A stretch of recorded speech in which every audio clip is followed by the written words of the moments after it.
If there's a bug in your RTL hardware design, it's generally your job to find out what's going wrong and to fix it. Wouldn't it be nice if a computer could do that for you instead? That exactly is the promise of automated program repair. Unfortunately, in reality, when we looked at prior work, a lot of the repairs that it generates are actually wrong or introduce new bugs. So you will still need a human engineer in the loop. But prior work also takes minutes or hours to produce a result. So what we decided is that if we still have this human in the loop, we need to reduce that time, and that's exactly what our tool RTL-Repair does. It provides repairs within mere seconds.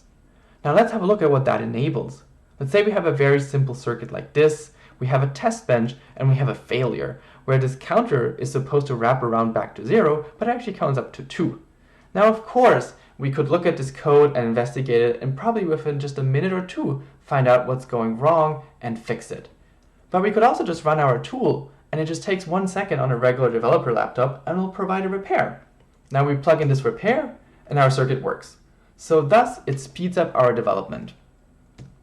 Overall, our tool provides much fewer incorrect repairs than prior work, and most importantly, repairs are provided within mere seconds.